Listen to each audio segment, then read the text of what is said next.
அப்படி ஒருத்தர் தான் வந்து அலெக்சாண்டர் பாபு. அவரை பற்றி தான் நம்ம வந்து இன்னைக்கு பேச போகிறோம். நீங்கள் அவருடைய ஒரு வீடியோ கிளிப்பிங்கை நீங்கள் பார்த்துருக்கலாம். சமீபத்தில் அலெக்ஸ்பீரியன்ஸ் அப்படின்னு சொல்லிட்டு அவருடைய ஒரு ஷோவை வந்து ஒரு ஓடிடியில் வந்து வெளியிட்டிருக்காரு.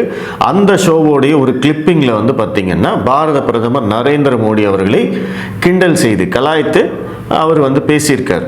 அந்த 3 நிமிட கிளிப்பிங் வந்து பார்த்தீங்கன்னா இந்த இடதுசாரி அன்பர்கள் ப்ளஸ் திமுக திராவிட ஈகோசிஸ்டம் இவங்க மொத்தமும் பார்த்தீங்க அப்படின்னா அந்த கிளிப்பிங்கை வந்து தொடர்ச்சியாக வந்து மிகப்பெரிய அளவில் ஷேர் பண்ணிக்கிட்டு இருக்காங்க.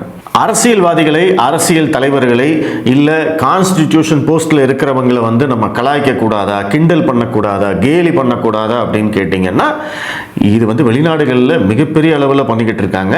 நம்ம ஊரில் அந்த அளவில் இல்லைனாலும் தாராளமாக செய்யலாம் அப்படிங்கிறது தான் என்னுடைய நிலைப்பாடு.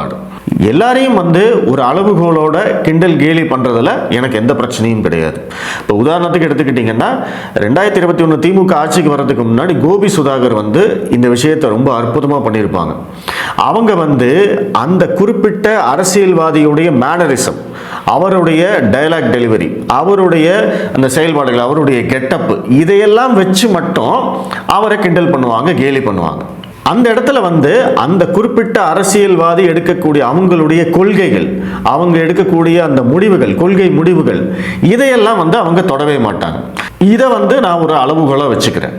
நீங்கள் மோடியோ இல்லை அண்ணாமலையோ ஸ்டாலினோ இல்லை வந்து விஜயகாந்தோ இல்லை விஜயோ யாரை வேணாலும் நீங்கள் கிண்டல் பண்ணுறீங்க அப்படின்னாலுமே அதில் வந்து ஒரு அளவுகோல் இருக்கட்டும். அவங்களுடைய ஆக்ஷன்ஸ், அவங்களுடைய மேனரிசம்ஸ், அவங்களுடைய டைலாக், இதையெல்லாம் வச்சு தாராளமாக ஒரு ஸ்கிரிப்ட் எழுதி நீங்கள் கிண்டல் பண்ணலாம். அது வந்து எல்லாரும் ரசிப்பாங்க.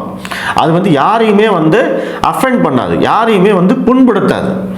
ஆனால் எப்போ வந்து நீங்கள் அரசியல் சார்பு நிலையோட அவர்களுடைய செயல்பாடுகளை, அவர்களுடைய கொள்கைகளை, அவர்களுடைய கொள்கை முடிவுகளை வந்து நீங்கள் விமர்சிக்க ஆரம்பிக்கிறீங்களோ அப்போ தான் வந்து இதில் உள்நோக்கம் இருக்கோ அப்படின்னு சந்தேகப்பட வேண்டியிருக்கு.